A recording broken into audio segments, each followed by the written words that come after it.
Your victory's at sea. Yeah, that's the same thing. Some of the crusade in the Pacific. Yeah. Only the victory at sea is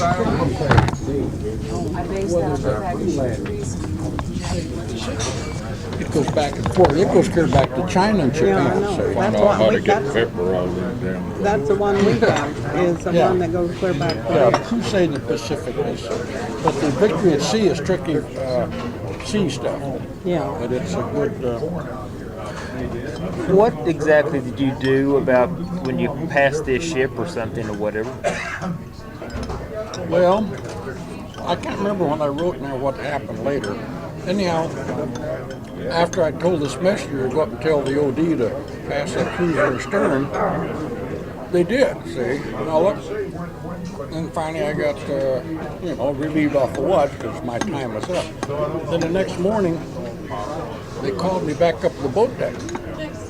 There was the captain of the ship, there was the Marine captain, there was the OD who was on duty when I was at the bridge. Here was this messenger, the guy that I give the message to.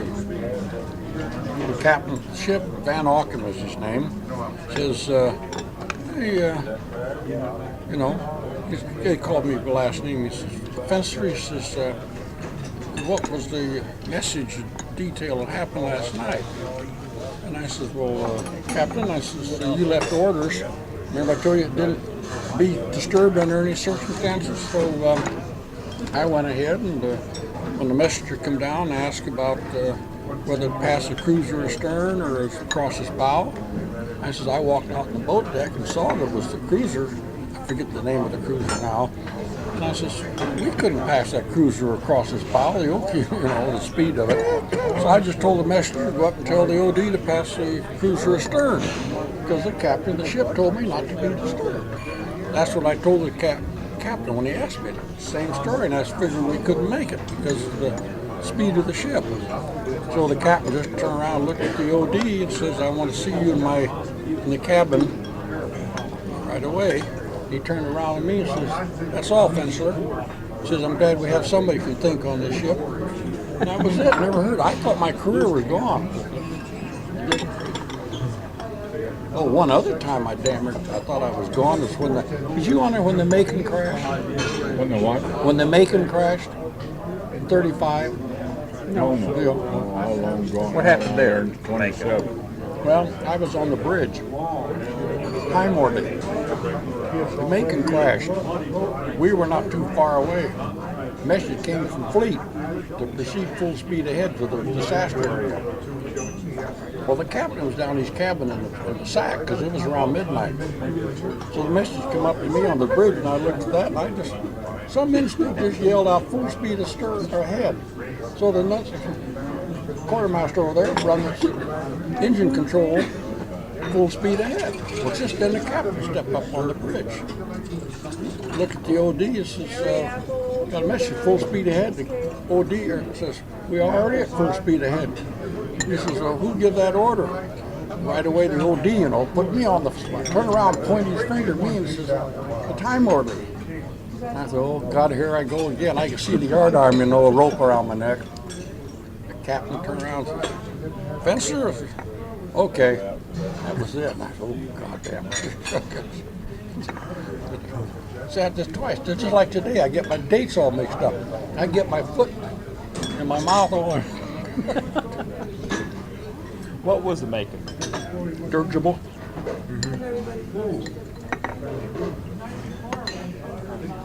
I don't think. Oh, can I get some coffee? I'm gonna have lunch too. I just joined in. You want just coffee or you ready to order lunch? I don't know what you all want. We got soup, shrimp soup. Shrimp soup. Better order Shrimp something to go with it. How about the veal patty special out there? In other words, you don't like shrimp. Yeah. Oh. Well, we Yeah. ate a big breakfast this morning, and I decided I didn't want much. I didn't have. How big was the Macon? Oh God, I can't give you the exact measurement, but the largest hangar for it is still up in California. And I used to call it Sunnyvale. I forget what they call it now. But you were at San Jose, weren't you? Yeah. Okay. Remember the big hangar we went out? It wasn't Sunnyvale, it was, Well, it used to be Sunnyvale. It's enormous. But anyhow, this dirigible is kept in there. Well, they have tours for this people to go through this big hangar. Well, I guess that outfit that holds these tours, these sailors, get tour guides, never run across this before. They run across this bunch of fogies from the Oklahoma. We knew more about that damn hangar and the dirigible than the guys were giving the tour. So this ensign come out, wrote us a letter. He says, we learn more from you people than we ever knew from our historians that knew anything about the damn dirigible. Some of them never, they didn't even know what the dirigible, other than the pictures. they didn't know any more than what the picture showed, I don't think. And here I was telling, because I was over there, I rode on the Macon one time. I was telling this guy, so now up here on the top is some little things that people ride in to repair it. But so I wonder what those were. They were still up there in the hangar, those little carts go along, got ladders go down so they can go down on parts of it. And they were still in the hangar, still up there. Why did it go down? Weather got too low in the weather, downdraft forced it. See, it was on maneuvers, we're on night maneuvers. Got caught in the downdraft just off the coast. I can't recall just exactly where on the coast, but it got down and couldn't get up. She caught in the water. When they once get stuck in the water, that's tough. Yeah. No, was Kenworthy on board there? I don't recall, because I was on the bridge on the old Okie then.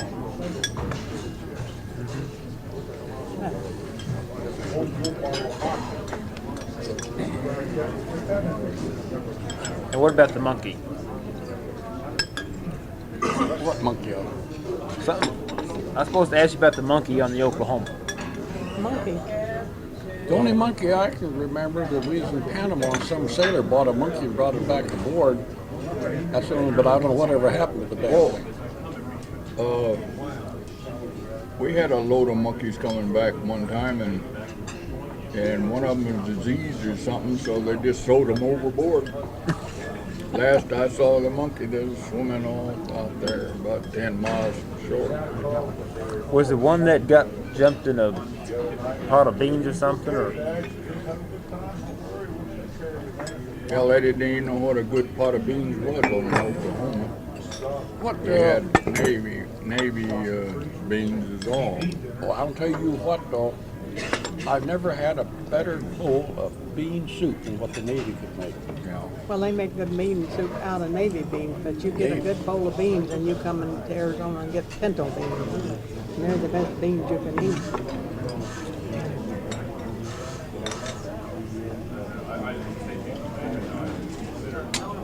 Yeah, they will. It's right in the eye. All the breakfasts was every Sunday morning. I'll never forget the breakfast. There's always hot cakes, about this thick. Every Wednesday morning and Saturday morning was beans. Beans. Yeah. Sunday night was cold cuts. They'd have certain days, certain foods. Oh, you could set your calendar by it. You could just bet on it. how do you holy stone the deck? What's that? Friday. Well, I know how to do it, but ask the sailor. The days they do it is on Friday. Oh, that's right. The Marines didn't holy stone, did they? No, we didn't even swab the decks. We just stood around and made sure, they did it. Mr. Bennett, how'd you holy stone the I deck? know how they do it. I know how they do it. I was an engineers. They have a brick that's got a dent in it. The stick goes down in that dent, and a certain way they put it on their arms, they go back and forth. Yeah, we see you walk on deck. Little sand on the deck. Yeah, and salt water. And salt water, and that salt water and that action bleaches it to a certain extent. Yeah. Oh yeah, the decks would always be white, wouldn't they? Yeah, you could eat off of it. Miss Bennett, what are some of the stories he didn't say about Samoa? But the what? About Samoa. Well, he was come back and telling me about the girls coming out there and rubbing up against him and they'd grab them by their titties. Well, I got my wife on there. I couldn't tell everything. No, I would. Besides, you were a lot younger then. No, he was a lot younger than that was when he was young and happy. The girls are in Next thing. word, Yeah, I have. Decap your boat is up there. Okay. You're just having coffee, Joe? No? Oh, yeah.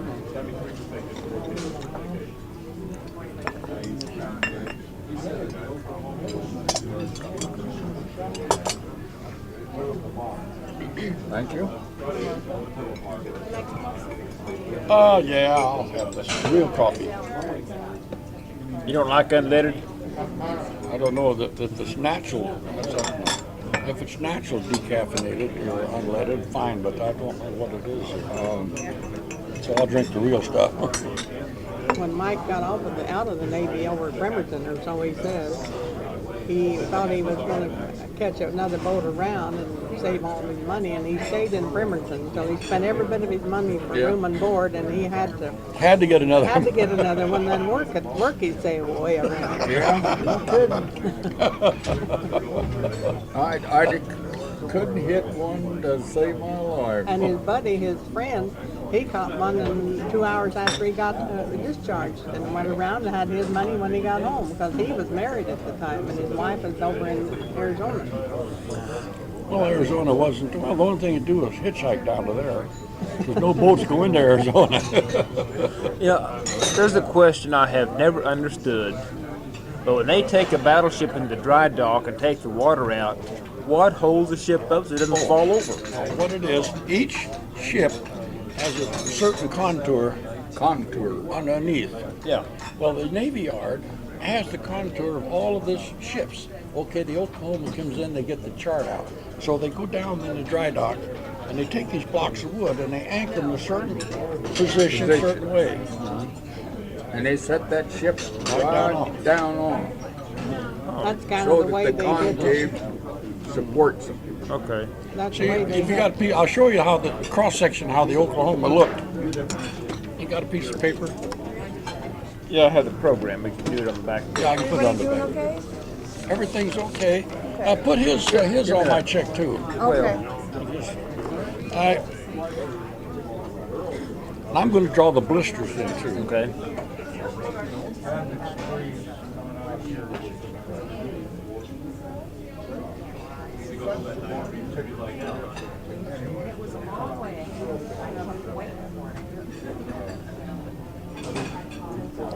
Actually, the hull of the ship, the basic hull is in here. The water lines are along here. Okay. There's an armor belt in here, but this is the blister. And the blisters, now this might be slightly exaggerated, because the blisters underwater, they look like they went down, but as they got underwater, they went back out again. Because a lot of times when the boat was up at the gangplank to let the guys off the gangway, it was actually over the part of the ship. Okay, the bottom, there was no keel on the Oklahoma, didn't have a keel.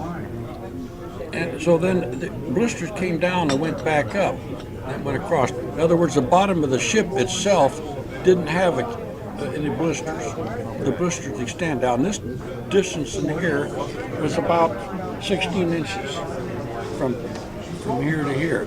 Yeah. This distance from here out on the top was about 28 inches, and they had little hatches all along because they get down into blisters. Okay, that's at the top. Okay. Yeah, Okay. that was up here. Okay. And when the blisters are sealed up tight, if a torpedo hit, they make a cushion. But the Oklahoma had all these little openings were open. So when the torpedo hit, there was no cushion. It just might have hit nothing. So they just collapsed. And, and with these openings, well, the air just rushed out. But when they're sealed up, it's like trying to squeeze a bag real quick. And Okay, I see. But the Oklahoma was wider. Now, there was it had to be a prescribed distance. The Navy ships are built on what they call the Panama design. The Panama Canal is 110 feet wide, maximum. The Oklahoma is 109. We have 6-inch clearance on each side of the blisters going through the canal. How do you get a ship through with just 6 inches clearance? They go. It don't hurt to drag a little bit. I mean, sometimes they're kind of glad because it drags the barnacles off. I've been through there 7 times. 6 times on the Oklahoma. Well, I wondered if they had that double bottom. How come it didn't stop the torpedoes? Now I understand. Yeah, they had them open. They had all the little hatches. It was ready for inspection the next day. Did you know all of them Liberty ships that they built that they had in the World War One, II? I worked in the Liberty shipyard during World War II. And I was welder and burner down in the double bottoms, and the hole was only 18 inches to get into. And go back in there and weld, airtight and watertight. I'm quite proud of myself. So you were a welder And a burner. and a burner. And I run both machines when I have Now, it. what's a burner? What do they do? You burn off a little strip of something that isn't fitting tight, Oh, okay. Settling. settling. You're settling. So you worked on Liberty ships. And we have some of those films that are from Washington D.C. of those ships. Yeah. I didn't have to come back, did I? No, sir. No. Thank you. Thanks, you, Jack. Very good. I'm glad you're sober. And when one of my No, honey, I'm not. That's just. It's a nylon. Okay. That's an old excuse. Now, when we pay this $1, he's paid in case he's still here. Well, no. Yeah. And She'll see it's already on that ticket. our grandson saw one of those Liberty ships in that film, he says, "There's the boat that Grandma worked on." But I worked on for 2 years on those Liberty ships as a welder and burner, and I thought I was getting rich at $1.88 an hour Yeah, that was good in those days. Where were you working? in Richmond Shipyard in California, by San Francisco. Yeah. You know, a lot of guys will ask me, says, "Goddamn, you're a Marine. How come you know so much about the Oklahoma?" Well, the Marines get to travel all over the ship. More so, there's some I've seen sailors on that ship that's never been in the engine room, That is true. or been up the fort, or been in the wardroom. Wardroom, God, nobody ever thought of it. You see, the Marines, especially if he's a communication already, I mean, you go from the bow to the stern. Everything. What was the purpose of this little indentation in the That's bottom? because they didn't need any blisters clear across the bottom. Okay. Oh, another thing that the ships have, all ships have these. A lot of people wonder what the hell they are. Sticking out of the side of the ships is a flat piece of metal. Keep it from rolling. Okay, what the purpose there, that's called a anti-roll keel, or hull keel. The purpose of it is, I'll have to give you, you'll have to test it yourself. The theory is, for example, if you've got a swimming pool around someday, take a handsaw, put it in the water, and you can lift it out of the water. The saw, the blade lets you lift it out of the water. But move it at the same time trying to lift it out of the water. You won't lift it out of the water. Well, that's the theory that when the boat is going through the water, you spin, of course, it goes to about 3/4 the length of the ship. As it goes through the water, as the ship tries to roll, it won't roll as much. If you didn't have those on there, you're probably getting a 5% long, bigger roll. Yeah. Okay. So there's anti-roll fins, there's keels, a lot of them call anti-roll keels. But all ships, even civilian ships, Exactly where did the torpedoes hit? they hit up in this area. The Japs had low shot, because see, it isn't very deep. See, actually, when the tide's out or whatever, they have the damage sit on the bottom, didn't it? It wasn't too deep in the bay. So they had the torpedoes set pretty well up in here. Just how far below the water line? I don't 10, know. 12 Not feet? very far. I wasn't there, so I don't know how far they hit. Well, they cleaned out in front of the Maryland by the Oklahoma ship so they could take it on out because it wasn't tamed. So we were told. No, one thing I've wondered, I talked to a guy that was on the Tennessee at the attack, and there's the Maryland, the Oklahoma, the Tennessee, the West Virginia, and the Arizona. And he said the West Virginia, when it hit, it just went straight down. Of course, they had these big keys that the ship's tied up to. Well, the West Virginia settled up against the West Virginia settled up against the Tennessee and pushed it up against these keys. And how'd they get the ship out? I don't know. The only way I would think that they did. See, actually, some of these ships. Thank you. No, thank you. Some of them were purposely flooded. This isn't decaf. It's all right. You sure? Purposely flooded for fires.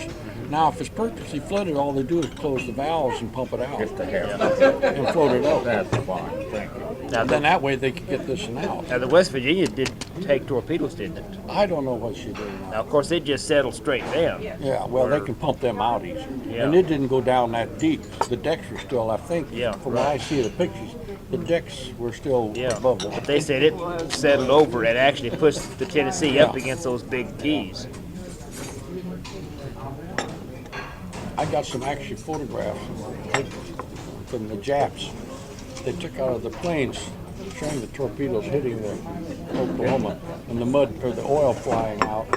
Yeah. And then another picture shows it already rolled over because it rolled over so damn fast. The Japs didn't even have time enough to take pictures of it. 8 minutes, from what I understand. We'll have to tell him at our last convention, there was a cripple boy there in a wheelchair.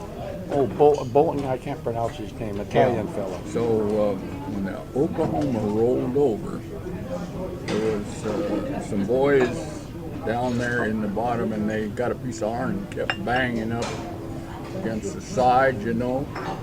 They couldn't get out. They was trapped by water. So somebody came by in a little boat and heard them, and went and got this fellow there in the shipyard, and he To the front. he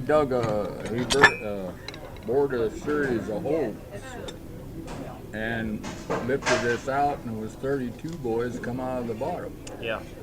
Yeah, he's got all the dope on those Yeah. guys. Yeah. And So- he's the one that dug made the hole. Drilled So everywhere he went when we was in Frisco, it. San Jose. was San Jose. Yeah. Everywhere we went, boy, there's one of them boys. They was with him. If he moved in that wheelchair, there was a couple of guys that helping him move back. Brother, they sure did. I watched him, and you know, they just thought the world of that guy. I guess we would too if he'd bored There's that one guy I hole. wanted to interview, and that was Joe Hydrusco. And he's the guy that heard the tapping Oh, he did. in the boat that went back and told him He that did. he was killed in a plane crash last year. Oh, he was. Oh, And brother. every December 7th, he lived in New York. He would fly over the Statue of Liberty Oh, okay, and drop I know who you roses. mean. Yeah. Well, brother, they boys, Well, they say they that sure. this gentleman from Hawaii has since passed away. Did he? That fellow was in a wheelchair? Oh, Yeah. yes. He passed away just a few months after we reunion. Oh, he did. Before we But got now, to the last civilian worker that worked on the Oklahoma is here. Oh, Going, he brought his son, and then his other son that's married to the little Hawaiian girl. yeah. That's his Well, family. I talked to him up Yeah, in the okay, good. hospitality. There is He's the last, and he is the last. He is the. I mean, when he's gone, that's it. There's no shipyard workers left that worked on the Okie. I mean, to rescue these 32. there's one crew member of the Oklahoma, Samuel. I can't think what his last name is, but he lives up in Ohio or Wisconsin. And when he left the Oklahoma, he swam to the Maryland. No longer than he got there, and he was sent back to help cut the. Oh, God. I remember him talking about it. Yeah, what'd you How's your deal? Been fine. Thank you. I'm talking about? I can't remember his name either.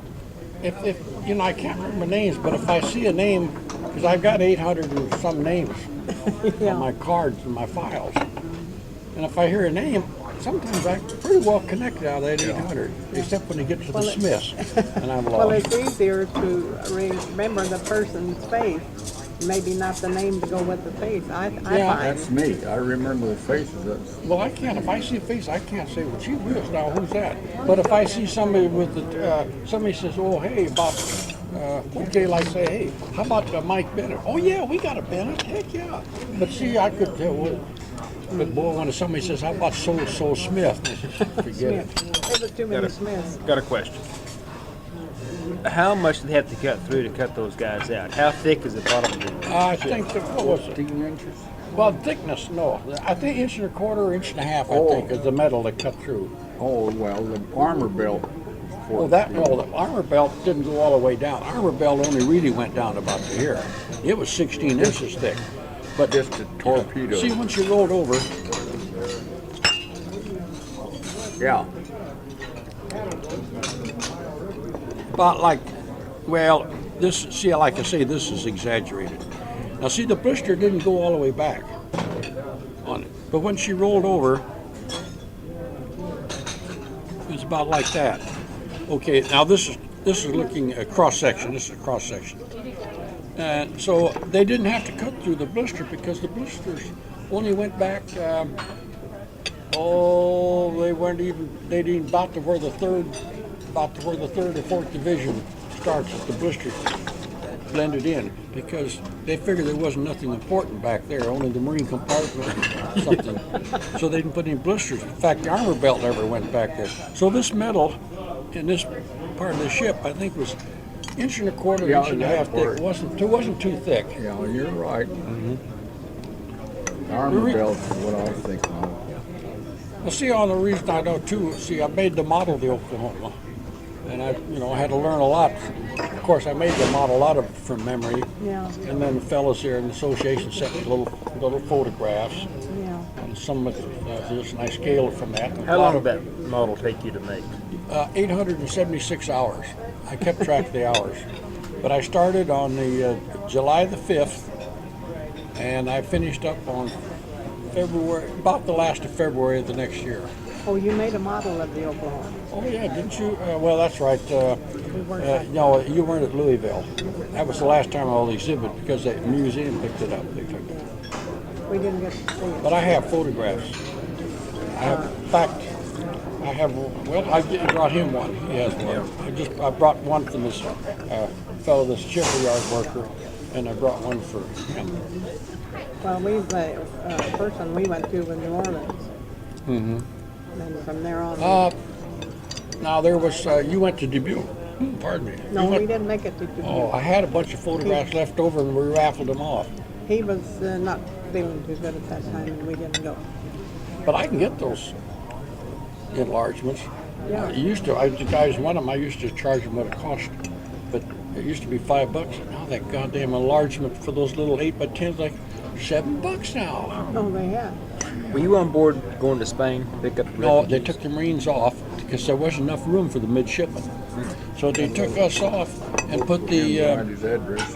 the midshipmen down in the Marine compartment. See, our compartment No, I holds don't have 70-some any. men.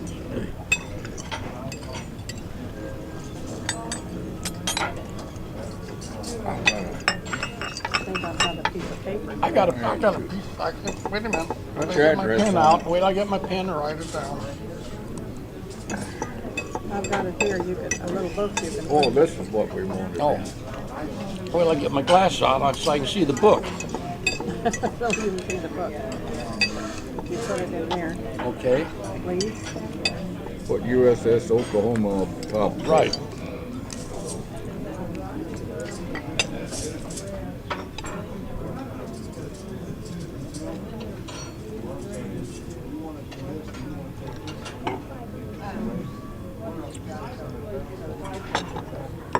I'm trying to get all of the history of the Oklahoma ship that I can for our grandchildren and great grandchildren, because the histories in school don't teach them a damn thing. No.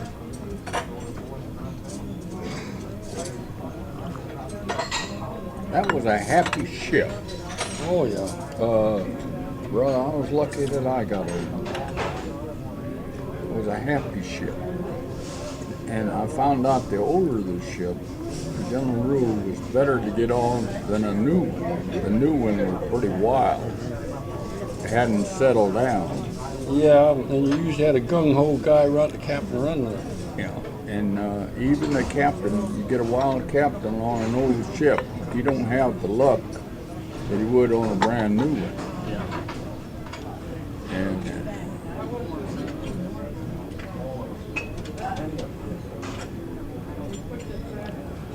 Now, you just drop Let him put his name in. me a line about what it is, and I'll send back Okay, about what color or what okay. and that way. Well, the same thing if you happen to want a jacket, if you let us know, Got a pen? we'll send you Yeah. the prices of them. That's what I want is the jacket. Yeah, right. Okay. And I'll tell you the colors you can get it in. Yeah. Well, I got that already made up with red with yellow letters. Red with yellow. Zero for regular. Yeah. And when we get home, I'll ask our daughter and see what she can get it for? Good, fine, hot dog. She thought that the Oklahoma ship colors was black, Well, but then she forgot. this is their colors. She forgot that Light, they were. light blue and white. No, I think I'm gonna have to quit. And I'm off. oh, we told her that we'd wear them anyway because they was nice. Oh, well, you know what? You can't really tell what made much difference. You know, you'd be surprised how many guys probably wouldn't know the difference anyhow. Well, they a lot of people told us a while ago. Told me a while ago they thought this was navy blue. And I said, no, it's black. I'll tell you something funny. That right at first, remember when we first started making these badges, Yes. they were going to make them all blue and white. Oh, well, you know, the Marines don't like that. You know, hey, our colors are red and gold. Yeah. So I said, just make them red and white. Well, they made some and they didn't make them right. So I made my own made. So from now on, when Marines join, association don't do it. I get them made for the Marines.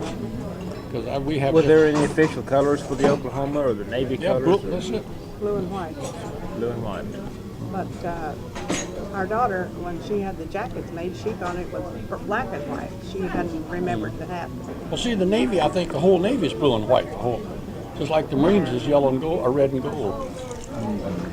So anybody that wants it in the Navy colors, they have that also.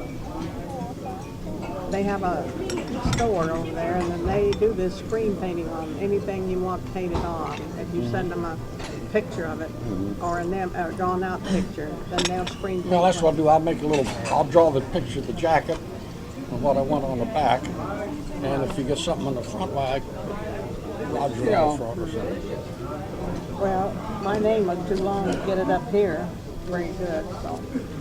I don't care whether I have a name on the front or not, because I'll be wearing my badge. Of course, I'll be wearing it not on. I'm gonna quit. Thank you. It's, But they're always busy all the time because they're doing all the ball teams and all of the camps and everything else. a hot dog, boy. Well, these little pins, They're nice. Evelyn Poindexter in Carson City, California, I or got Carson, one. California. I got She one. designed those. I got one of them. I think they're pretty. I didn't put mine on my cap though. I put it. I didn't get one. I'm going to try to get one of those. Yeah, we're all out of them right now. It's important. But I'll tell you what, I've got two at home. Association gave them to me because I don't know how you get the damn thing off. You pull it off. I think you twist it. It's got a little. There it goes. Oh, you have to squeeze something. It screws off. I'll give you mine because I got How two much? at home. How much they cost? That's it, free. Oh, no. I could never I handle got my other ones free. Well, You know, But don't put it down too low, or this point thing will hit you on the head. Oh. Because I did the first time I had it here, and I turned around and bang, and that damn thing poked me right in the old yeah, it's head. pretty sharp. I put mine on my coat. Just not because this I'm a coat, Marine, I don't have a hard head all the time.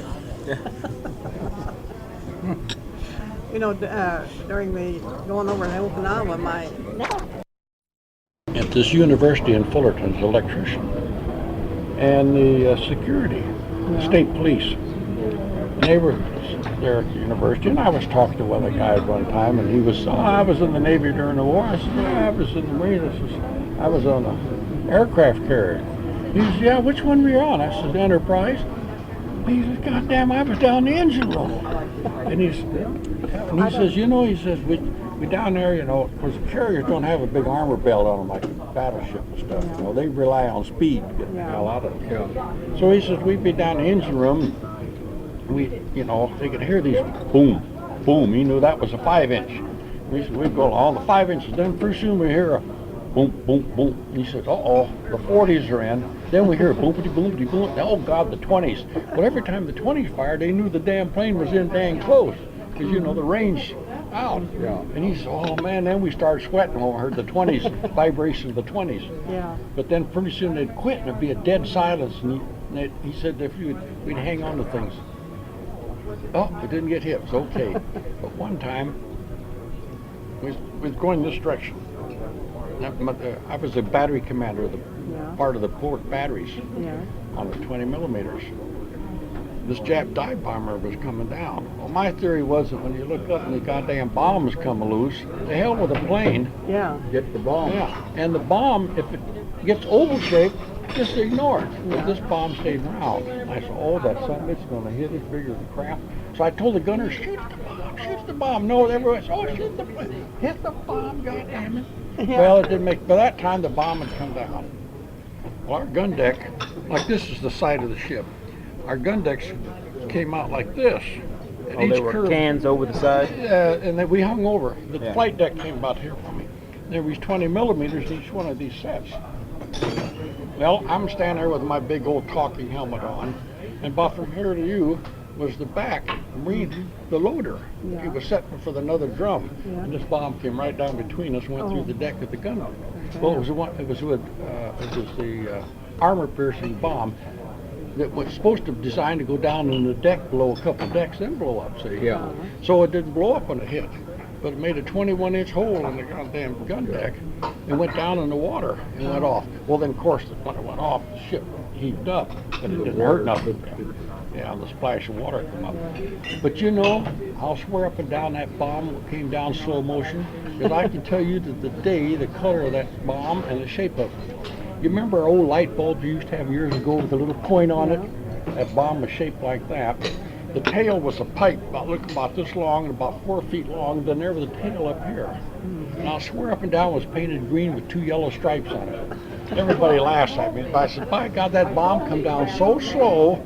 And if there'd been any Japanese on the side, I could have read it. You know, I went down to Pauls Valley, Oklahoma, and interviewed a Marine that was on one of the buckets on the USS Tennessee, you know, after Pearl Harbor. And they were either a truck or tar. And they were on these gun buckets. And there was a crane right next to his bucket. And they had these kamikaze planes coming in. And he said they got all of them except this one kamikaze. And he said he came around to the side of the ship and flipped upside down and hit. And he said we saw him coming and wiped out every gun bucket and hit that crane and flipped over his bucket.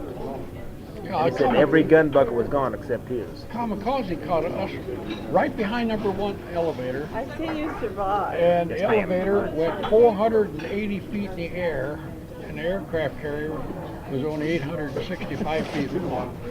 But this elevator weighs 20-some tons, and they got two big pistons, you know, hydraulic lift up, and that thing went right out of the deck with those 2 pistons. Went up, and of course it broke up.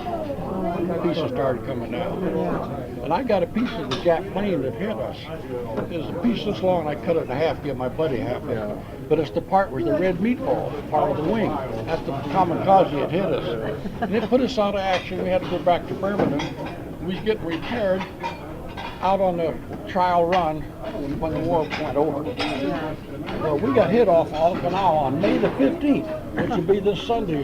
Yeah. In 45 we was hit. I'll get this. No, I'm getting no, damn it, you get I'm mad. getting I'm getting this. God, oh, I can't even pay for the damn I've kit. got a big bunch of paint here.